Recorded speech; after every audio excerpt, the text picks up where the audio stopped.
नमस्कार दोस्तों, स्वागत है आपका ऑन डीपीसीएस पर। आज देखिए जो हमारी प्री की सीरीज चल रही है पुराने पेपर जो है आपके, तो उसमें हमारा ये अगला वीडियो है। इसमें हम लोग देखेंगे पर्यावरण एवं पारिस्थितिकी से संबंधित जो भी प्रश्न आए। ये पॉइंटर है यूपीपीएससी के द्वारा जो भी आयोजित हुई है परीक्षा, उनका पॉइंटर है।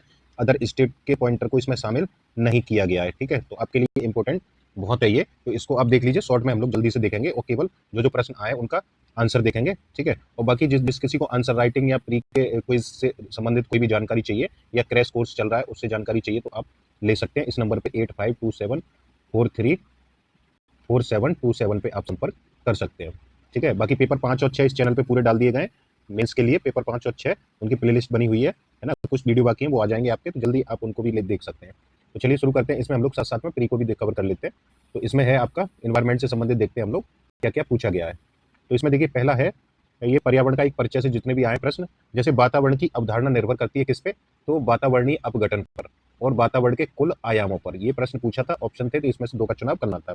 सतत विकास लक्ष्य एसडीजी है तो 2030 तक प्राप्त करने का लक्ष्य नहीं है। 4 ऑप्शन थे, उसमें ये नहीं था, अंतरिक्ष अनुसंधान नहीं था। तो देखिए एसडीजी आपके लिए प्री और मेंस दोनों के लिए इंपॉर्टेंट है। मेंस में आपको कोट करने ही रहते हैं एसडीजी, और प्री में भी आपसे 1-2 क्वेश्चन पूछ ही रहा है। 2023 में से 2 से 3 क्वेश्चन डायरेक्ट सीधे सीधे पूछे गए आपसे, तो इसलिए एसडीजी आपको सारे 17 के 17 लक्ष्य आपको रटे होने चाहिए। ठीक है, आगे देखते हैं। इसमें भारत सरकार द्वारा पर्यावरण के परिरक्षण यानी संरक्षण अधिनियम कब पारित हुआ था, तो 1986 में। अगला है जैविक एवं अजैविक संगठनों के मध्य बिचौलिया का कार्य कौन करता है, तो ये अपघटक या नियोजक। ठीक है, इसका उत्तर मानव क्रियाओं से प्रभावित होता है तो वातावरण होता है। विश्व पर्यावरण दिवस कब मनाया जाता है, तो 5 जून को मनाया जाता है। और आगे है इसमें राजीव गांधी पर्यावरण पुरस्कार दिया जाता है जो श्रेष्ठतम योगदान के लिए स्वच्छ प्रौद्योगिकी एवं विकास में जो भी योगदान देते हैं उनके लिए। प्रत्येक वर्ष दिए जाने वाले इंदिरा गांधी पर्यावरण पुरस्कार का आधार क्या होता है, तो पर्यावरण के क्षेत्र में सार्थक जो योगदान दिए हो उन्हें ये दिया जाता है। ग्लोबल 500 पुरस्कार प्रदान किया जाता है पर्यावरण प्रतिरक्षा के लिए जो भी कार्य करते हैं उनके लिए। मोस्ट इंपोर्टेंट है आपका, मोस्ट टाइम रिपीटेड हुआ है। आप ज्यादातर देखेंगे, मुझे लगता है कि 8 से 10 बार ये पूछा जा चुका है, रिपीट होता रहता है, तो इसको आप रट लीजिए। इको मार्क उन भारतीय उत्पादों को दिया जाता है जो पर्यावरण के प्रति मैत्रीपूर्ण होते हैं। ठीक है, तो आगे देखते हैं। इसमें पर्यावरण अनुकूल उपभोक्ता उत्पादों को चिन्हित करने के लिए सरकार ने क्या आरंभ किया है, तो इको मार्क ही आरंभ किया है। वो तो इको से समझ आ रहा होगा। विश्व पर्यावरण सुविधा का आरंभ कब किया है, तो 1991 में किया है। याद रखिए, विश्व पर्यावरण सुविधा, ठीक है, 1991। अब कुछ सूची दी गई है, जैव मंडल है, वो किस किस राज्य में अवस्थित है वो देख लीजिए। सिमलीपाल उड़ीसा में है, पंचमढ़ी मध्य प्रदेश में है, नंदा देवी उत्तराखंड में, नौकरेक मेघालय में है। घटते उत्पादकता के क्रम में पारितंत्र का सही क्रम बताना था। घटते में सबसे ज्यादा देखिए मैंग्रोव में होती है, जो ऑप्शन दिए थे उसमें, फिर घास के मैदान में आपकी उत्पादकता होगी, फिर उससे कम होगी आपकी झील में, और सागर में, इन चारों में सबसे कम होगी। ये घटता उत्पाद। आगे है, फिर से देखिए जैव आरक्षित क्षेत्र दिए और राज्य दिए। मानस कहाँ है, तो मानस असम में, सुंदरवन पश्चिम बंगाल में, नंदा देवी उत्तराखंड में, पंचमढ़ी मध्य प्रदेश में है। आगे देखते हैं। एसडीजी देखिए सीधा सीधा पूछा गया था आपका, कौन सी ईयर में, 2023 में पूछा गया, ये सीधा सीधा देखिए आप। तो एसडीजी 10 किससे संबंधित है, तो असमानताओं में कमी लाना। 10 मतलब सबको समान रूप से बनाना, यानी असमानताओं याद करने के लिए ट्रिक है, आप कैसे भी याद कर सकते हैं, असमानताओं में कमी लाना। एसडीजी 13 है जलवायु क्रियाओं से संबंधित, यानी जलवायु क्रियाएं जो होती हैं वो एसडीजी 13 में रखी गई हैं। और एसडीजी 14 है पानी के नीचे जो भी जीवन है, यानी जल के नीचे जो जीवन है उसकी बात की जा रही है, यानी समुद्र वगैरह, झीलों में, इत्यादि में। और एसडीजी 15 है जमीन पर जीवन, ये स्थल की बात हो रही है। तो यहाँ ये सारे मैचिंग के लिए दिए गए थे, आपको मैच करने थे।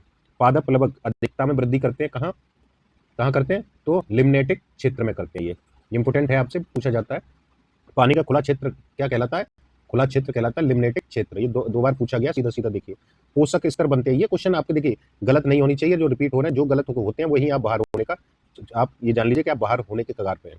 पोषक स्तर बनते हैं किससे, खाद्य श्रृंखलाओं में जीवों के संबद्ध होने से। पारिस्थितिकी अनुक्रमण के 4 महत्वपूर्ण चरण क्या क्या है, तो पहला है क्षीणता, आक्रमण और प्रतिस्पर्धा और स्थानांतरण। ये 4 चरण है, याद कर लीजिए, महत्वपूर्ण है। प्रतिशतता के आधार पर वायुमंडल में सर्वाधिक पाई जाने वाली गैस कौन सी है, तो नाइट्रोजन है, ये तो आप जानते ही होंगे। अब तीसरा चैप्टर है पारिस्थितिकी एवं पारिस्थितिकी तंत्र, इकोलॉजी ऑन इकोसिस्टम। सर्वप्रथम इकोसिस्टम शब्द का प्रयोग किसने किया था, तो एजी टैंसले ने किया है। एक स्थलीय पारिस्थितिकी तंत्र का उपभाग नहीं है पूछ रहा है, तो ये सागरीय पारिस्थितिकी तंत्र किसका, स्थलीय का नहीं है। वातावरण प्रभावित होता है किससे, मानवीय क्रियाओं से। मोनोक्लाइमैक्स यानी एकल चरम सिद्धांत का प्रतिपादन किसने किया था, तो F.E. क्लीमेंटस ने। मोनोक्लाइमैक्स याद रखिए, दोबारा भी पूछा जा सकता है ये। समुदाय का संयोजन, संगठन व विकास का उसके पर्यावरण से संबंधों का अध्ययन करता है किसमें, समपारिस्थितिकी में। अब देखिए फिर से एसडीजी आया आपके, वही एसडीजी है, देखिए कब आया ये 2022 का, ये आपका 2022 में, और देखिए सेम टू सेम आपका 2023 में रिपीट हुआ है यही, क्योंकि 10 उसमें भी अभी ऊपर पड़ के आए हम लोग, 13 भी पढ़ा है, 14 भी पढ़ा है और 15 भी पढ़ा है, सेम टू सेम है या नहीं है। तो देखिए ये प्रश्न आपके बहुत इंपॉर्टेंट है, आपको रिपीटेड क्वेश्चन गलत नहीं होना चाहिए आपका। एसडीजी 10 में असमानताओं में कमी लाना है, और एसडीजी 13 में जलवायु एक्शन यानी जलवायु परिवर्तन, 14 में दे रहा है जल के नीचे जीवन, 15 में दे रहा है भूमि पर जीवन। और पारिस्थितिकी तंत्र की अवधारणा प्रथम बार किसके द्वारा दी गई, एजी टांसले के द्वारा। तो देखिए फिर से रिपीटेड है ये भी। पारिस्थितिकी तंत्र के लिए सत्य पूछा है, तो सत्य क्या है, दोनों ऊर्जा का प्रवाह एवं खनिजों का चक्रण, ये दोनों ही सही थे इसमें। लोटिक क्या है, लोटिक पारिस्थितिकी तंत्र का उदाहरण नहीं है, तो तालाब नहीं है, ठीक है, याद रखिए तालाब लोटिक का नहीं है। जीव और पर्यावरण के बीच पारिस्थितिकी संबंधों का अध्ययन किया जाता है पारिस्थितिकी में। सर्वप्रथम गहन पारिस्थितिकी यानी डीप इकोलॉजी शब्द का प्रयोग किसने किया था, अर्नीज नीस ने। पारिस्थितिकी तंत्र की संकल्पना किसने दी है, तो एजी टांसले ने, फिर से रिपीटेड है, मोस्ट टाइम रिपीटेड है। पारिस्थितिकी निकेत या आला जिसे बोलते हैं, इसकी संकल्पना को किसने प्रतिपादित किया है, तो ग्रीनलैंड्स ने, ग्रीनलैंड्स ने किया है इसको। कृत्रिम पारिस्थितिकी तंत्र क्या है, तो धान का खेत है। मानव द्वारा रूपांतरित पारिस्थितिकी क्या है, तो कृषि भूमि है। रामसर सम्मेलन संरक्षण से संबंधित है, नम भूमि या आर्द्र भूमि से। वह वृक्ष जो पारिस्थितिकी मित्र नहीं है वह है यूकेलिप्टस। देखिए फिर से रिपीट हो रहा है, ये पारिस्थितिकी संकट माना जाता है वो यूकेलिप्टस ही है, तो ये कई बार रिपीट हुआ है। पृथ्वी के सर्वाधिक क्षेत्र पर फैला हुआ पारिस्थितिकी तंत्र क्या है, तो सामुद्रिक है। विश्व का सबसे बड़ा पारिस्थितिकी तंत्र समुद्र है। एक पारिस्थितिकी तंत्र की जैव विविधता की बढ़ोतरी के लिए उत्तरदायी नहीं है, तो पोषण ये है इसमें, पोषण स्तरों की कम संख्या, ये नहीं है इसमें, ये थोड़ा सा डिस्प्यूटेड भी था, है ना, ये प्रश्न जब पूछा गया था।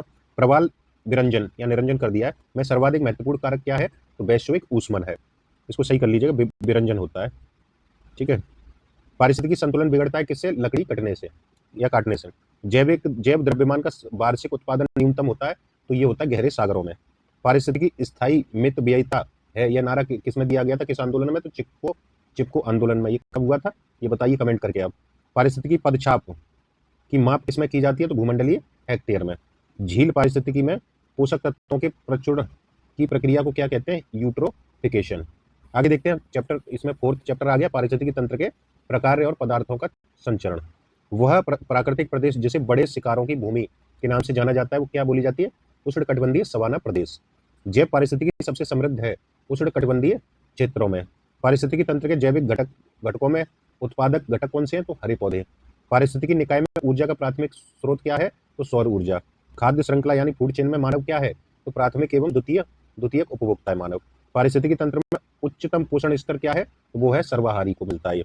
पारिस्थितिकी तंत्र में जैव और अजैव जगतों के बीच मध्यस्थ की भूमिका कौन निभाता है, तो ये बियोजक निभाता है। जलीय पर्यावरण में डीडीटी सांद्रण के आकलन के आधार पर आहार श्रृंखला का स्तर अनुक्रम में बढ़ता है, कैसे, तो जल पादप में, फिर घोंघा, मछली और फिर पक्षी, यही क्रम है। पारिस्थितिकी तंत्र में तत्वों का चक्रण को क्या कहते हैं, तो जैव भू रासायनिक चक्र, मोस्ट टाइम रिपीटेड है, याद रखिए इसको, दो गलत नहीं होना चाहिए अगर पूछा जाता है। तो सौर ऊर्जा की सबसे महत्वपूर्ण भूमिका क्या होती है, तो ऑक्सीजन चक्र में। पारिस्थितिकी तंत्र में ऊर्जा का पिरामिड सदैव कैसा बनता है, पारिस्थितिकी तंत्र में ऊर्जा का पिरामिड सदैव बनता है सीधा, याद रखिए, पूछा जा सकता है। अधिकतम कुशलता पूर्वक सौर ऊर्जा को रासायनिक ऊर्जा में परिवर्तित करता है, तो क्लोरेला। अपना भोजन अकार्बनिक पदार्थों से निर्मित करता है कौन, रबर का पौधा। जिस पारिस्थितिकी तंत्र में पौधों का जैविक पदार्थ अधिकतम होता है वो क्या है, उष्णकटिबंधीय वर्षावन है। अब अगला 5वां चैप्टर है पर्यावरण प्रदूषण, ठीक है। नॉक नी सिंड्रोम के प्रदूषण के कारण क्या किसके कारण होता है, ये फ्लोराइड्स के कारण होता है, नॉक नी सिंड्रोम।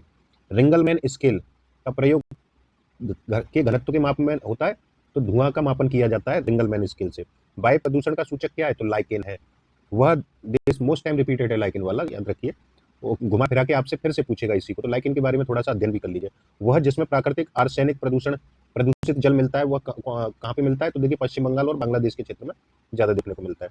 बीओडी यानी बायोलॉजिकल ऑक्सीजन डिमांड मापक क्या होता है, किसमें मापा जाता है, जल में उपस्थित ऑक्सीजन का मापन किया जाता है। बायोडिग्रेडेबल प्रदूषक नहीं है पूछ रहा है, तो ये कीटनाशक नहीं है। आगे देखते हैं, आगे आपका बायोलॉजिकल ऑक्सीजन डिमांड यानी बीओडी किसके लिए एक मानदंड है, तो जलीय पारिस्थितिकी तंत्र में प्रदूषण की जांच के लिए। जल रोकथाम एवं प्रदूषण नियंत्रण अधिनियम कब आया था, 1974 में। वायु प्रदूषण से संबंधित नहीं है, तो यूट्रोफिकेशन नहीं है, वायु प्रदूषण से जल प्रदूषण से संबंधित है। कोयला, पेट्रोल, डीजल आदि का दहन का मूल स्रोत क्या है, तो ये वायु प्रदूषण का मूल स्रोत है। भारत के बड़े नगरों में वायु प्रदूषण का सबसे बड़ा स्रोत क्या है? तो परिवहन खंड है। बादल के जल एवं सल्फर डाइऑक्साइड के मध्य प्रतिक्रिया के फलस्वरूप क्या होता है? तो अम्ल वर्षा होती है। भूमिगत जल को दूषित करने वाले अजैविक प्रदूषक कौन से हैं? तो आर्सेनिक है। यदि जल प्रदूषण इसी गति से होता रहा तो अंततोगत्वा क्या होगा? जलीय जीवन के लिए ऑक्सीजन अणु अनुपलब्ध हो जाएंगे। निम्नीकरण या डिग्रेडेबल प्रदूषक कौन से हैं? घरेलू वाहित मल। 80 डेसिबल से अधिक की ध्वनि क्या कहलाती है? खतरनाक ध्वनि प्रदूषण। धूल प्रदूषण, धूल प्रदूषण को रोकने के लिए उपयुक्त वृक्ष पूछ रहा है, तो वो है सीता अशोक। अधिकतम ध्वनि प्रदूषण का कारण क्या होता है? तो जेट उड़ान, है ना। कुछ ऑप्शन दिए थे, उनमें सबसे ज्यादा जेट उड़ान का था। मानव जनित पर्यावरणीय प्रदूषण क्या कहलाता है? एंथ्रोपोजेनिक। जैव अपघटनीय प्रदूषक क्या होते हैं? तो सीवेज होता है। वाहनों से निकलने वाले हानिप्रद गैसों को नियंत्रित करने के लिए क्या बनाए गए? Euro norms. न्यूनतम पर्यावरणीय प्रदूषण उत्पन्न होता है हाइड्रोजन से। उर्वरक के अत्यधिक प्रयोग से क्या होता है? मृदा, जल, वायु तीनों ही प्रदूषण होते हैं उर्वरक से। भारत का सर्वाधिक प्रदूषित नगर कौन सा है? आईक्यू एयर 2019 के अनुसार गाजियाबाद था। ये आप करंट का पढ़ेंगे इसको, ठीक है, इसको काट दीजिए। स्वचालित वाहनों से निर्वातक सबसे अविषालु धातु प्रदूषक कौन सा है? तो लेड है। जैव निम्नीकरण क्या है? सीवेज है। प्रदूषण संकेतक पौधा क्या है? तो लाइकेन है। वायु प्रदूषक के जैविक सूचक का कार्य करता है? लाइकेन करता है। रुधिर वर्षा होती है कहाँ पे? इटली में। प्रदूषण युक्त वायुमंडल को स्वच्छ किया जाता है किसके द्वारा? वर्षा के द्वारा। किसी जल क्षेत्र में बीओडी की अधिकता संकेत देती है उसका जल यानी सीवेज से प्रदूषित हो रहा है। जैविक मरुस्थल कहते हैं किस नदी को? तो ये दामोदर नदी को जैविक मरुस्थल कहा जाता है। कुछ प्रदूषक हैं और इनका प्रभाव देखिए। कार्बन मोनोऑक्साइड लीवर और किडनी को क्षति पहुंचाती है। नाइट्रोजन के ऑक्साइड कैंसर का कारण है। धूलकण क्या है? श्वास संबंधी रोग होते हैं इससे। शीशा क्या है? केंद्रीय नर्वस सिस्टम को हानि पहुंचाता है। ऊर्जा का वह रूप जिसमें प्रदूषण की समस्या नहीं होती है वह है सौर ऊर्जा। NAQI क्या है? NAQI से क्या तात्पर्य है? नेशनल एयर क्वालिटी इंडेक्स है इसका फुल फॉर्म। झीलों में पोषक तत्वों की प्रचुरता कहलाती है यूट्रोफिकेशन। आगे देखते हैं। छठा चैप्टर है जैव विविधता एवं उसका संरक्षण। सतपुड़ा राष्ट्रीय उद्यान कहाँ स्थित है? धूपगढ़ चोटी में धूपगढ़ चोटी स्थित है सतपुड़ा राष्ट्रीय उद्यान में। भारत में एक जैव विविधता हॉटस्पॉट है, कौन माना जाता है? तो पश्चिमी घाट को। वह पदार्थ जो जैव निम्नीकरणीय है ऊन है। और वह वृक्ष जो पर्यावरण के लिए खतरा है तो यूकेलिप्टस है, पहले भी पूछा जा चुका है। भारत में जैव विविधता का हॉटस्पॉट क्या है? तो भारत म्यांमार क्षेत्र है। एक बायोस्फीयर रिजर्व जो भारत के 3 राज्यों में फैला हुआ है वो है नीलगिरी। खाद्य श्रृंखला में जैविक आवर्धन का कारण क्या है? तो कीटनाशक है। वह जीव समूह जिसकी सर्वाधिक जैव विविधता होती है वो कौन सा है? कवक। जैव विविधता के ह्रास के लिए सर्वाधिक महत्वपूर्ण कारक है प्राकृतिक वास का विनाश। भारत का बायो डायवर्सिटी हॉटस्पॉट नहीं है तो वो है विंध्यन। जैव विविधता के संदर्भ में भारत में हॉटस्पॉट माना जाता है अंडमान निकोबार द्वीप समूह। पर्यावरण के संदर्भ में भारत में पाए जाने वाले हॉटस्पॉट हैं पूर्वी हिमालय श्रृंखला और पश्चिमी घाट, 2 हैं। भारत में जैव विविधता की दृष्टि से संतृप्त क्षेत्र कौन सा है? तो पश्चिमी घाट। सर्वाधिक जैव विविधता कहाँ पाई जाती है? तो शांत घाटी केरल में। विलुप्ति के संकट से ग्रस्त जीव जंतुओं से संबंधित है क्या है? तो ये रेड डेटा बुक में शामिल किए जाते हैं। भारतीय संसद द्वारा जैव विविधता अधिनियम कब पारित हुआ? दिसंबर 2002 में। राष्ट्रीय जैव विविधता अथॉरिटी का मुख्यालय कहाँ है? तो ये चेन्नई में है। जैव विविधता को अधिकतम संकट होता है प्राकृतिक निवास एवं वनस्पतियों के विनाश से। जैव विविधता के ह्रास का मुख्य कारण क्या है? प्राकृतिक आवासीय विनाश। ब्रह्म कमल प्राकृतिक रूप से पाया जाता है फूलों की घाटी में। संयुक्त राष्ट्र के जैव विविधता दशक के रूप में घोषित किया 2011 से 2020 तक। हालांकि पुराना है, अब नहीं पूछा जाएगा। ग्रीन हाउस गैसें और उनका प्रभाव देख लेते हैं। चैप्टर नंबर 7 पे आ गए। वायुमंडल में उपस्थित गैस के कारण पीतल फीका पड़ जाता है। किस गैस के कारण? हाइड्रोजन सल्फाइड के कारण। हरित गृह गैस नहीं है पूछ रहा है, तो आर्गन नहीं है। एक भौगोलिक इकाई जो पानी को इकट्ठा करती है, भंडारण करती है, पानी छोड़ती है, उसे क्या कहते हैं? तो जल विभाजक कहते हैं। धुआं में आंखों को प्रभावित करने वाला शक्तिशाली उत्तेजक क्या है? तो ये है पेन, PAN, पैरा ऑक्सीटाइल नाइट्रेट। धान के खेतों से एवं दीमक की मावी से क्या उत्सर्जित होता है? तो मीथेन होती है। हरित गृह प्रभाव क्या है? तो वैश्विक ताप में वृद्धि है। ग्लोबल वार्मिंग को कम करने हेतु प्रयत्न करने के लिए देशों के बीच एक समझौता हुआ है। कौन सा समझौता है? Kyoto protocol. ग्रीन हाउस गैसों को शामिल नहीं है कौन सा? हाइड्रोजन गैस शामिल नहीं है। आगे देखते हैं। हरित गृह प्रभाव से वातावरण में परिवर्तन होता है। वायुमंडल में कार्बन डाइऑक्साइड की सांद्रता इससे बढ़ जाती है। पर्यावरण में ग्रीन हाउस प्रभाव में वृद्धि होती है कार्बन डाइऑक्साइड के कारण। हरित गृह प्रभाव मुख्यतः घटित होता है वायुमंडल में कार्बन डाइऑक्साइड के कारण। एक ग्रीन हाउस गैस नहीं है। ग्रीन हाउस गैस कौन सी नहीं है? हाइड्रोजन और ऑक्सीजन ग्रीन हाउस गैस नहीं है। सार्वत्रिक तापन उत्पन्न करने में योगदान नहीं करता है, तो सल्फर और नाइट्रोजन के ऑक्साइड नहीं करते हैं। वैश्विक तापन के लिए सर्वाधिक उत्तरदायी गैसें कौन सी है? तो कार्बन डाइऑक्साइड है और मीथेन है। भूमंडलीय तापन का कारण क्या है? कार्बन डाइऑक्साइड में वृद्धि है। वायुमंडल में मीथेन उत्सर्जन का एक स्रोत है, क्या है? तो आर्द्र भूमियां भी मीथेन उत्सर्जित करती हैं। ग्रीन हाउस गैसों में वह गैस जिसके द्वारा ट्रोपोस्फियर में ओजोन प्रदूषण नहीं होता है, तो कार्बन मोनोऑक्साइड के कारण नहीं होता है। ग्रीन हाउस गैसों के उत्सर्जन में जिस देश का सर्वाधिक योगदान है वह है चीन। विश्व की हरित गृह गैसों में भारत का कितना भाग है, अभिभाग? तो 6.5% है। करंट वाला देख लीजिएगा कितना है, हालांकि ठीक है। बलूचिस्तान में सितंबर 2013 में आए भूकंप, हटाइए इसको, ये आपका करंट का था। मैनचेस्टर विश्वविद्यालय के वैज्ञानिकों ने हाल ही में, ये भी आपका करंट से संबंधित है, इसको भी आपको जरूरत नहीं है पढ़ने की, ठीक है। आगे देखते हैं, 8वां चैप्टर है जलवायु परिवर्तन और उससे संबंधित संगठन और सम्मेलन। पृथ्वी का वायुमंडल मुख्यतः तप्त होता है किससे? दीर्घ तरंग स्थलीय विकिरण से, ठीक है, लॉन्ग वेव टेरेस्ट्रियल रेडिएशन से। आगे देखिए, जलवायु परिवर्तन पर अंतर शासकीय पैनल को स्थापित किया था कब? 1988 में। जलवायु परिवर्तन का क्रायोजेनिक संकेतक प्राप्त किया जाता है आइस कोर से। आर्थिक सर्वेक्षण में पहली बार धारणीय विकास और जलवायु परिवर्तन का नवीन अध्याय कब जोड़ा गया था? तो ये आर्थिक सर्वेक्षण था 2011-12 का। ग्रीन हाउस गैसें, ओजोन परत का क्षरण एवं प्रदूषण, ये सभी कारण हैं किसके? जलवायु परिवर्तन के। भारत की जलवायु परिवर्तन पर प्रथम राष्ट्रीय क्रिया योजना कब आई थी? 2008 में। मैक्सिमम टाइम रिपीटेड है ये आपका, अब 5 स्टार लगा लीजिए, फिर से मिलेगा। भारत के राष्ट्रीय जलवायु परिवर्तन कार्य योजना पे 8 मिशनों में शामिल नहीं है, तो नाभिकीय शक्ति शामिल नहीं है। औद्योगिक देशों के समूह में क्योटो प्रोटोकॉल को स्वीकार नहीं किया गया संयुक्त राज्य अमेरिका के द्वारा। अगला है 9वां चैप्टर, ओजोन क्षरण एवं नियंत्रण हेतु अंतर्राष्ट्रीय प्रयास।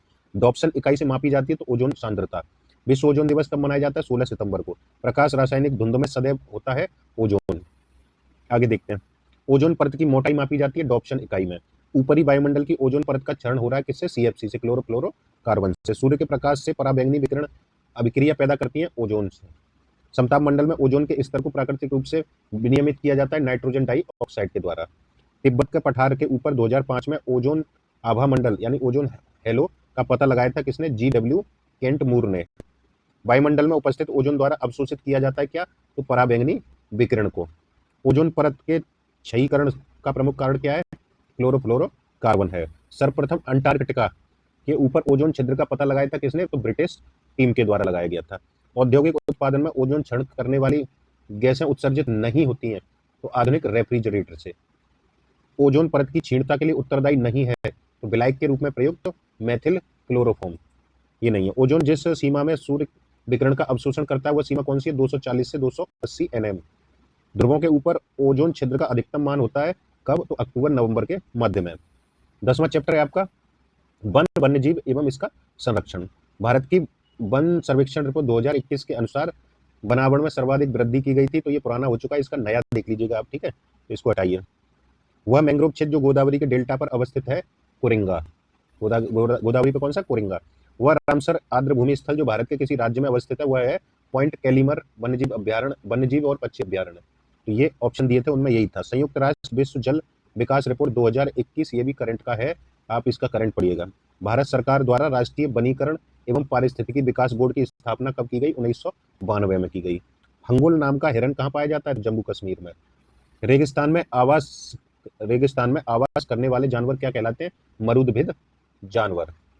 राष्ट्रीय उद्यानों में आनुवांशिक विविधता का रखरखाव किया जाता है इन सीटू संरक्षण द्वारा। वन ह्रास का मुख्य कारण क्या है? कृषि का विकास।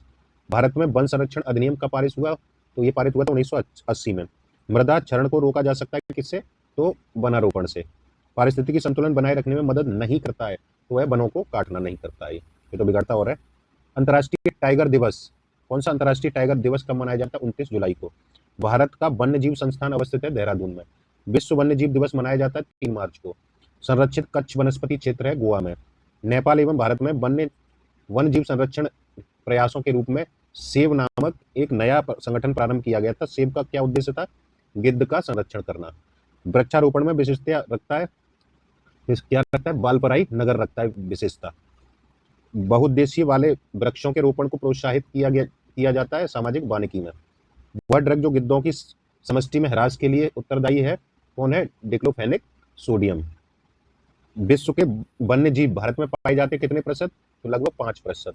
वह राज्य जहां जनजातीय महिलाओं ने पेड़ काटने वालों के खिलाफ सामाजिक बहिष्कार की सर्वप्रथम घोषणा की थी वो था हिमाचल प्रदेश। वनों की कटाई पर प्रतिबंध लगाने वाला विश्व का प्रथम देश है नॉर्वे। भारत सरकार द्वारा बाघ परियोजना कब शुरू की गई थी? 1973 में। द ग्रेट इंडियन बस्टर्ड, जो एक विलुप्त प्राय पक्षी की प्रजाति है, आजकल भारत में पाया जाता है कहाँ पे? राजस्थान राज्य में। अब देखिए 11वां आ जाता है अब चैप्टर अभ्यारण्य, सॉरी आपका 11वां है अभ्यारण्य एवं जैव मंडल रिजर्व। तो इसमें है नल सरोवर पक्षी अभ्यारण्य कहाँ स्थित है? तो गुजरात में।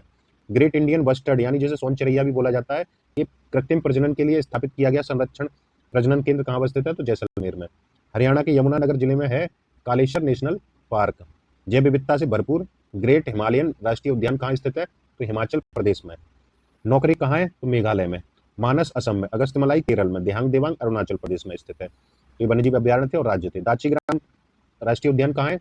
तो हंगोलिया कश्मीरी टैक्स से संबंधित है दाचीग्राम। कान्हा राष्ट्रीय पार्क प्रसिद्ध है किसके लिए? बाघों के लिए।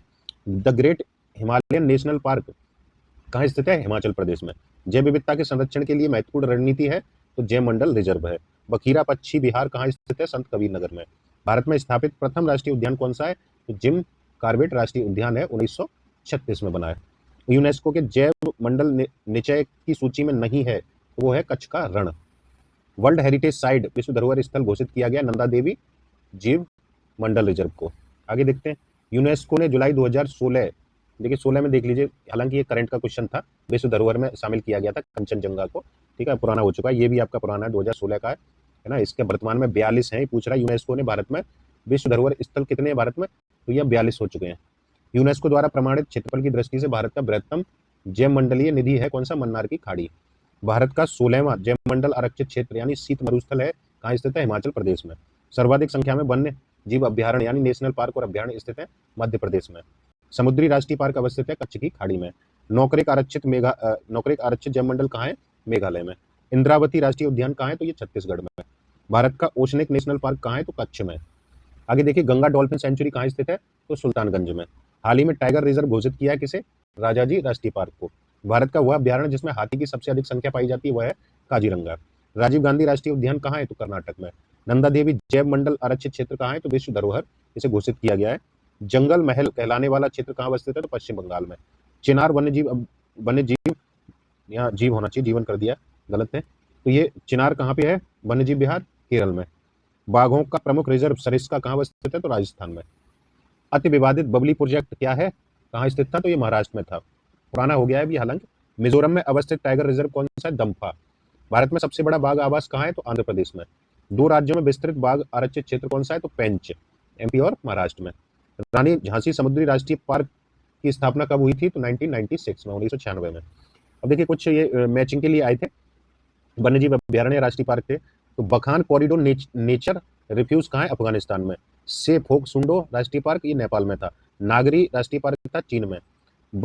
बमडेलिंग वन्यजीव अभ्यारण्य था भूटान में। ये किस में पूछा गया है? तो यूपी पीएससी के जो फूड एसआई का एग्जाम होता है 2013 का ये प्रश्न, हालांकि अब ये इतना इंपॉर्टेंट नहीं है, मतलब देख सकते हैं इसको, ये इंपॉर्टेंट है। नौकरी कहाँ है? मेघालय में। मानस कहाँ है? असम में। ये जयमंडल भंडार है आरक्षित क्षेत्र है।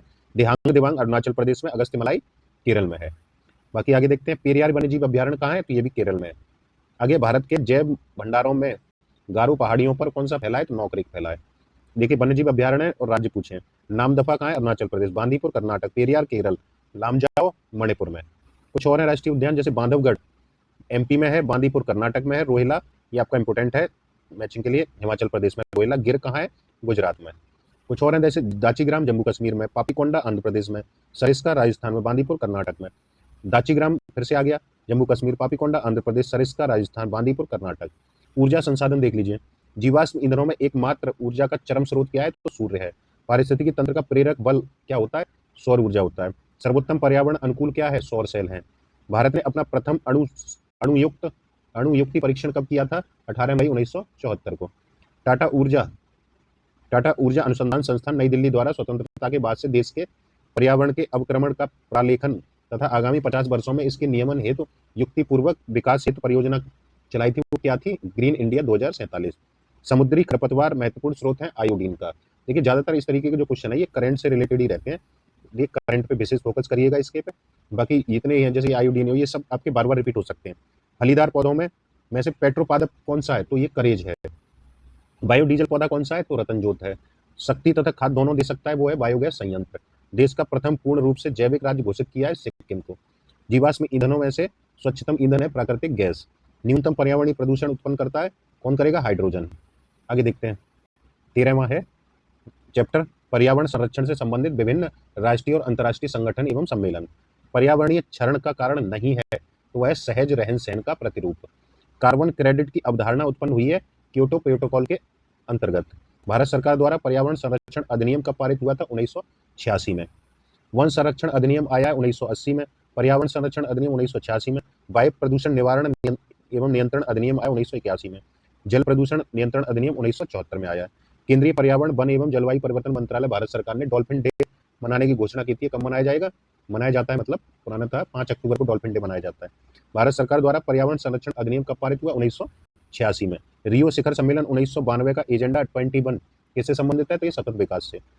भारत में पर्यावरण मंत्रालय स्थापित हुआ था 1985 में, पर्यावरण मंत्रालय बनाया। पर्यावरण संरक्षण अधिनियम पारित हुआ 1986 में। चिपको आंदोलन किससे संबंधित है? तो पादप संरक्षण से। राष्ट्रीय पर्यावरण अभियांत्रिकी शोध संस्थान यानी नीरी, मोस्ट टाइम रिपीटेड है आपका प्रश्न, नागपुर में स्थित है, पूछता है बार बार, नीरी याद रख लीजिए। प्राकृतिक संसाधनों के उपयोग के संदर्भ में अंतर्गत पीढ़ीगत संवेदनशीलता की घटना है स्थायी विकास। ये जान लीजिए, आयोग के फेवरेट क्वेश्चन है जैसे नीरी वाला, इस टाइप के आपके गलत नहीं होने चाहिए। Indian institute of ecology and environment कहाँ स्थित है? तो नई दिल्ली में। भारतीय वनस्पति शोध संस्थान कहाँ है? लखनऊ में। भारत का वन्य जीव संस्थान कहाँ स्थित है? तो देहरादून में है ये। उत्तर प्रदेश में वन महोत्सव सप्ताह कब मनाया जाता है? 1 से 7 जुलाई के तहत। ये यूपी का है, आप इसको यूपी के मेंस में भी डाल सकते हैं सरकारी प्रयासों में। कुछ आर्द्र भूमि और राज्य हैं जैसे टम्बाव आर्द्र भूमि कहाँ है? तो सिक्किम में। कुराडी महाराष्ट्र में। अंसुपा उड़ीसा में। यार लपट ये है मणिपुर में। इंपोर्टेंट है, ये मैचिंग के लिए आ सकती हैं। सौज झील है मैनपुरी में। सेखा अलीगढ़ में। बखीरा संत कबीर नगर। सरसई नावर झील है इटावा में। आगे देखते हैं। पराबैंगनी विकिरणों को अवशोषित करने वाली ओजोन परत वायुमंडल स्तर में कहाँ स्थित होती है? ये समताप मंडल में। केवल रामजाओ राष्ट्रीय उद्यान झील में अवस्थित है। कौन सा है? वो लोकटक झील है मणिपुर की। स्वच्छ समुद्री जल में सूर्य की किरणें अधिकतम जा सकती हैं 200 मीटर की गहराई तक ही जा सकती हैं। जैविक मरुस्थल किस नदी को बोला गया है? तो दामोदर नदी को।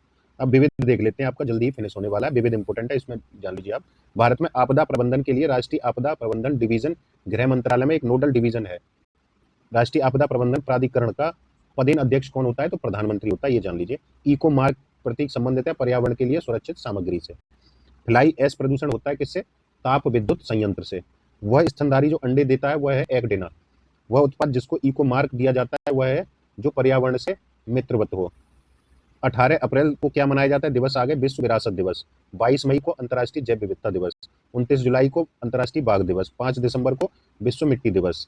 वन महोत्सव कार्यक्रम है और ये कब वर्ष दिया गया, कब से शुरुआत हुई है? वन महोत्सव 1950 से। प्रोजेक्ट टाइगर 1973 से शुरू हुआ। मगरमच्छ प्रजनन परियोजना 1975 से। हाथी परियोजना 1992 से। ये देखिए आपका इंपोर्टेंट नहीं है, करंट का है। आगे देखते हैं। करिंगा या कोरिंगा भी आ जाता है यहाँ पे, अब करिंगा या कोरिंगा, ये कंफ्यूज मत होइएगा। कहाँ पर है? आंध्र प्रदेश में। मैंग्रोव स्थल है। बिंबानाद केरल में है। पुलिकट तमिलनाडु में है। बिक्रोली, देखिए नया मिल रहा होगा आपको, बिक्रोली महाराष्ट्र में है। ये इंपोर्टेंट है, आपको इनको रट लीजिए। राष्ट्रीय पर्यावरण अभियांत्रिकी शोध संस्थान यानी नीरी, ये फिर से पूछ लिया, देखिए बहुत बार रिपीटेड है। नीरी नागपुर में है। वह तंत्र जिससे पर्यावरण के जैविक एवं अजैविक कारक अंतर संबंधित होते हैं वो क्या है? पारिस्थितिकी तंत्र है। हाइड्रोफोनिक्स क्या है? मृदा रहित पादप संवर्धन है। विश्व वेटलैंड दिवस के रूप में जाना जाता है 2 फरवरी को। जल लवणता प्रवणता को दर्शाता है हेलोक्लाइन। क्या है? हेलोक्लाइन। आगे देखते हैं। हरिकेन द्वारा क्षति के मापन के लिए उपयोग क्या किया जाता है? साफिर सिम्पसन मापक का उपयोग हरिकेन के क्षति के मापन में किया जाता है। जैव उर्वरक के रूप में प्रयोग होने वाले सूक्ष्म जीवी कौन से? साइनोबैक्टीरिया। हेकिस्टोथर्म पौधे उगते जो कहाँ उगते हैं? बहुत कम तापमान पे उगते हैं ये। जैविक विविधता का संरक्षण, प्रदूषण का निरोध एवं नियंत्रण एवं निर्धनता को घटाना, ये तीनों आवश्यक है सतत विकास के लिए। 50 से अधिक देशों द्वारा समर्थित संयुक्त राष्ट्र का मौसम परिवर्तन समझौता यानी UNFCCC प्रभावी हुआ 21 मार्च 1994 को। इंपोर्टेंट है। एक मनुष्य के जीवन को पूर्ण रूप से धारणीय करने के लिए आवश्यक न्यूनतम भूमि को क्या कहा जाता है? पारिस्थितिकीय पदछाप। रक्त के हीमोग्लोबिन के साथ अनुत्क्रमणीय यानी इरिवर्सिबल संश्लिष्ट बनाता है, कार्बन मोनोऑक्साइड बनाता है। अम्ल वृष्टि का कारण क्या है? सल्फर डाइऑक्साइड है। 2016 में संपोषणीय विकास लक्ष्य सूचकांक में भारत का स्थान, ये आपका पुराना है, नया देखिएगा, ये भी आपका पुराना है। भारत में एग्रो इकोलॉजिकल जोन्स की संख्या कितनी है? तो ये है 20। इंपोर्टेंट है आपका ये। वह जनजाति जो घास के प्रदेशों में रहती है वह है मसाई। दी लोनिटी, ये भी आपका करंट से रिलेटेड है, पुरस्कार था। अफगानिस्तान भारत मैत्री बांध, ये भी आपका 2016 में था, ये अब इम्पोर्टेंट नहीं है। विश्व वन्य जीव दिवस मनाया जाता है 3 मार्च को, ठीक है, उनको हटा देते हैं जो इम्पोर्टेंट नहीं है, अब उसका करंट पूछा जाएगा। गौरी देवी किससे संबंधित थी? तो चिपको आंदोलन से। पारिस्थितिकी का शब्द का किसने दिया था? एजी टांसले ने दिया था। ग्लेशियोलॉजी, ये ग्लेशियर से संबंधित है। पृथ्वी दिवस 22 अप्रैल को मनाया जाता है, ये मैचिंग के लिए आए थे। कार्टाजेना प्रोटोकॉल किससे संबंधित है? बायोसेफ्टी से। स्टॉकहोम सम्मेलन अनवरत जैविक प्रदूषण से। मॉन्ट्रियल प्रोटोकॉल ओजोन परत से संबंधित है। क्योटो प्रोटोकॉल हरित गृह प्रभाव से संबंधित है। कुछ घटनाएं उनके वर्ष देख लीजिए। वन्य जीव संरक्षण अधिनियम कब आया? 1972 में। प्रोजेक्ट टाइगर 1973 में। प्रोजेक्ट हाथी 1992 में। जैव विविधता अधिनियम 2002 में। जैविक विविधता का संरक्षण, प्रदूषण का निरोध, नियंत्रण एवं निर्धनता में कमी आवश्यक है, संतुलित विकास के लिए बहुत आवश्यक है ये।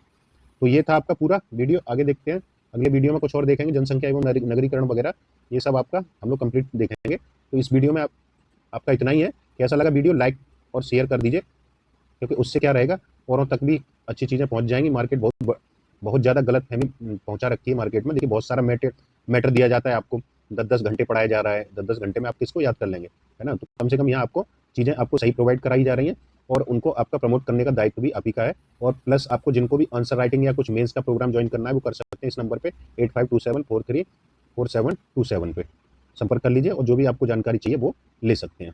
तो इसमें इतना ही है। Thank you.